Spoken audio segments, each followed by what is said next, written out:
Hello বন্ধুরা, আজকের ভিডিওতে আমি আপনাদের দেখাবো কিভাবে আপনারা 2024 সালে অনলাইনের মাধ্যমে কাস্ট সার্টিফিকেট অ্যাপ্লিকেশন করবেন। তার জন্য আপনাকে নির্দিষ্ট একটা ওয়েবসাইটে আসতে হবে। সেই ওয়েবসাইটটা হলো castcertificate.wb.gov.in। ওই ওয়েবসাইটে আসার পর এরকম একটা ইন্টারফেস ওপেন হবে। এখানে দেখুন লেটেস্ট নিউজের আন্ডারে রেড কালারের একটা লেখা চলে যাচ্ছে। এখানে লেখা আছে uploading of photograph of the applicant is mandatory during the online application. অর্থাৎ অনলাইন অ্যাপ্লিকেশন করার সময় বর্তমানে আপনার ফটোটা মাস্ট আপলোড করতে হবে। আগে আপনাদের ফটোটা আপলোড না করলেও চলতো, কিন্তু বর্তমানে যেহেতু অনলাইন থেকে আপনারা সার্টিফিকেট ডাউনলোড করতে পারছেন, সেই জন্য ফটোটা আপলোড করা ম্যান্ডেটরি করে দিয়েছে। এরপরে দেখুন হোম অপশানের পরে যে SC ST OBC অপশান আছে, এই অপশানে ক্লিক করলে দেখুন এই অপশানের আন্ডারে আছে apply for SC ST OBC। এই অপশানে ক্লিক করবেন। এই অপশানে ক্লিক করার পর কাস্ট সার্টিফিকেট নতুন অ্যাপ্লিকেশনের ফর্মটা ওপেন হয়ে যাবে। এখানে দেখুন অ্যাপ্লিকেশন টু, এখানে স্টেটের নামটা দেখাচ্ছে। এরপরে আপনি আপনার ডিস্ট্রিক্টের নামটা সিলেক্ট করে দেবেন। ডিস্ট্রিক্টের নামটা সিলেক্ট করার পর সাব ডিভিশন সিলেক্ট করে দেবেন। এরপরে যদি আপনার মিউনিসিপ্যালিটি হয় মিউনিসিপ্যালিটি সিলেক্ট করবেন, যদি ব্লক হয় ব্লক সিলেক্ট করবেন। সিলেক্ট করার পর এখানে আপনার ব্লকের নামটা এখানে সিলেক্ট করে দেবেন। এবারে গ্রাম পঞ্চায়েত নাম বা ওয়ার্ডের নামটা সিলেক্ট করে দেবেন। সিলেক্ট করে দেওয়ার পর এখানে application for SC ST OBC আপনার যেটা হবে সিলেক্ট করবেন। আপনি যদি SC হয় SC সিলেক্ট করবেন, ST হলে ST, OBC হলে OBC। যদি SC হন তাহলে SC সাবকাস্টটা সিলেক্ট করে দেবেন। এখানে আপনার যেটা হবে সেটা সিলেক্ট করবেন। যদি ST হয় STর আন্ডারে যে সাবকাস্টগুলো আছে সেগুলো এখানে সবগুলো দেখাবে, তার মধ্যে আপনার যেটা হবে সেটা সিলেক্ট করে দেবেন। OBC হলে দেখুন OBC হলে OBC A, OBC B, শুধু OBC আছে, আপনার যেটা হবে সিলেক্ট করবেন। সিলেক্ট করার পর এখানে সাবকাস্টটা সিলেক্ট করে দেবেন। আমি SCটা সিলেক্ট করার পর সাবকাস্টটা সিলেক্ট করে দিলাম। এবার যার নামে অ্যাপ্লিকেশানটি হবে তার নামটা আমি দিয়ে দিলাম। যার নামে অ্যাপ্লিকেশান হবে তার নামটা দিয়ে দেবেন। তার বাবার নামটা এখানে দিয়ে দেবেন। তার mobile number, email ID, mobile number email ID mandatory নয়, না দিলেও চলবে, কিন্তু মোবাইল নাম্বারটা দিয়ে দেবেন। এরপর দেখুন এখানে ডকুমেন্টস রিকোয়ার করেছে।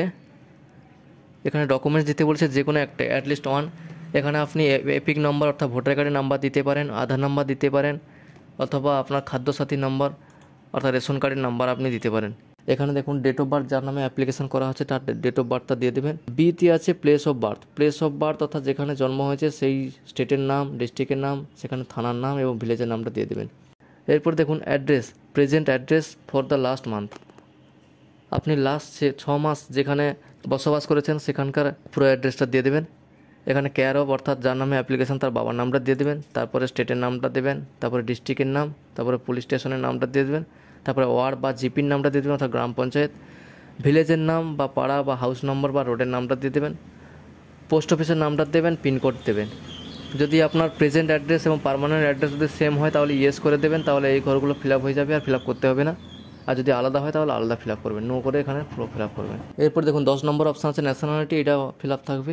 11 নম্বর যে অপশানটা আছে রিলিজিয়ন, এখানে আপনি যদি হিন্দু হয় হিন্দু করবেন, মুসলিম হলে মুসলিম করবেন, খ্রিস্টান হলে খ্রিস্টান, আপনার যেটা হবে সেটা ফিল আপ করবেন।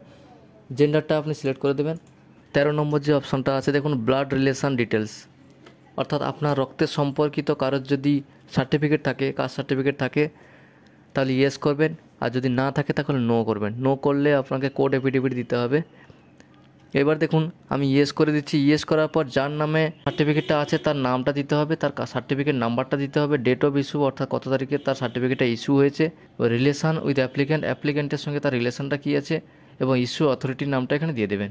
এরপরে দেখুন ডিটেলস অফ 2 লোকাল রেফারেন্স, যার নামে অ্যাপ্লিকেশন করা হচ্ছে সেই ব্যক্তির বাড়ির পাশাপাশি 2 জন রেফারেন্সের নাম এখানে দিতে হবে এবং তাদের অ্যাড্রেস এখানে ফিল আপ করে দেবেন। দেওয়ার পর দেখুন এই ঘরটা কিছু করার দরকার নেই। এরপরে আপনি সেভ অ্যান্ড কন্টিনিউ এই অপশানে ক্লিক করে দেবেন। এখানে দেখুন আপলোড অ্যাপ্লিক্যান্ট ডকুমেন্টস। এখানে প্রথম যে অপশানটা আছে applicant photograph, maximum size 150 KB। 150 KBর মধ্যে ফটোটা মাস্ট এখানে আপলোড করতে হবে। ফটোটা আমি আপলোড করে দিলাম, এগুলো কিছু করার দরকার নেই। এরপরে আপনি ক্যাপচা কোডটা দিয়ে দেবেন। ক্যাপচা কোডটা দিয়ে দেওয়ার পর সাবমিট এই অপশানে ক্লিক করবেন। সাবমিট এই অপশানে ক্লিক করার পর দেখুন এখানে দেখাচ্ছে your application has been submitted successfully, application number দেখাচ্ছে। এখানে দেখুন দুটো ক্লিক হেয়ার অপশান আছে। প্রথম যে অপশানটা আছে ক্লিক হেয়ার, এখানে আপনার ফর্মটা ডাউনলোড হবে। দ্বিতীয়টা অ্যাকনোলেজমেন্ট। যারা ওবিসির জন্য ফিল আপ করবেন তাদের 3টি অ্যাপ্লিকেশান ফর্ম ডাউনলোড হবে, অর্থাৎ তাদের ফ্যামিলি ইনকাম কত সেই ফর্মটা এখানে নেই। যারা ওবিসি জন্য অ্যাপ্লিকেশান করবেন তাদের সেই ফর্মটা চলে আসবে, অর্থাৎ 3টে ফর্ম তাদের ডাউনলোড করতে হবে। এখানে আমি এটা ডাউনলোড করে নিচ্ছি। ডাউনলোড করে নেওয়ার পর এগুলো আপনার ব্লক অফিসে জমা দেবেন। জমা দেওয়ার কিছুদিন পরে আপনি এই অ্যাপ্লিকেশান নাম্বারটি দিয়ে স্ট্যাটাস চেক করতে পারবেন। আমি স্ট্যাটাসটা চেক করে দেখিয়ে দিচ্ছি আপনারা কিভাবে চেক করবেন। এখানে দেখুন প্রথম যে অপশানটা ছিল application apply for SC ST OBC, তারপরে এডিট অ্যাপ্লিকেশান, আপনার অ্যাপ্লিকেশান যদি কোনো ভুল হয়ে থাকে এডিট করতে পারবেন। অ্যাপ্লিকেশান চেক এই অপশানে ক্লিক করবেন। এই অপশানে ক্লিক করার পর এখানে আপনার অ্যাপ্লিকেশান নাম্বারটা দিয়ে দেবেন, দিয়ে দেওয়ার পর সার্চ এই অপশানে ক্লিক করবেন। ক্লিক করার পর দেখুন এখানে দেখাচ্ছে অ্যাপ্লিকেশান নাম্বার, অ্যাপ্লিকেন্টের নাম, date of application, applied for কিসের জন্য অ্যাপ্লিকেশান করেছেন, SC ST OBC, SC দেখাচ্ছে, ফাদার্স নেম দেখাচ্ছে, স্ট্যাটাস দেখাচ্ছে application submitted, hard copy not receive. যেহেতু আমার এইমাত্র অ্যাপ্লিকেশান করলাম, হার্ড কপি এখনও ব্লক অফিসে জমা দেওয়া হয়নি, সেই জন্য দেখাচ্ছে হার্ড কপি নট রিসিভ।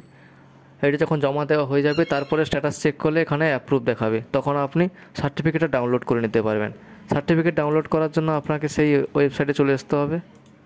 ওয়েবসাইটে আসার পর SC ST OBC অপশানে আসার পর দেখুন নিচের দিকে দেখাচ্ছে ডাউনলোড সার্টিফিকেট, এই অপশানে ক্লিক করবেন। এই অপশানে ক্লিক করার পর আপনার অ্যাপ্লিকেশান নাম্বারটা আপনি যেটা দিয়েছিলেন এক্ষুনি, আমি যেটা দিয়েছিলাম সেই অ্যাপ্লিকেশান নাম্বারটা দিয়ে দেবেন। অ্যাপ্লিকেশান নাম্বারটা দিয়ে দেওয়ার পর এখানে অ্যাপ্লিকেন্টের নামটা দিয়ে ডাউনলোড সার্টিফিকেট এই অপশানে ক্লিক করলে আপনার সার্টিফিকেটটা ডাউনলোড হয়ে যাবে। এইভাবে আপনারা খুব সহজে আপনার বাড়িতে বসে অনলাইন থেকে কাস্ট সার্টিফিকেটের জন্য অ্যাপ্লিকেশান করতে পারবেন। বর্তমানে সার্টিফিকেট ইস্যু হয়ে যাওয়ার পর আপনাকে আর আনার জন্য আর অফিসে যেতে হয় না, বর্তমানে আপনারা অনলাইন থেকে সেই সার্টিফিকেটটা ডাউনলোড করে নিতে পারবেন।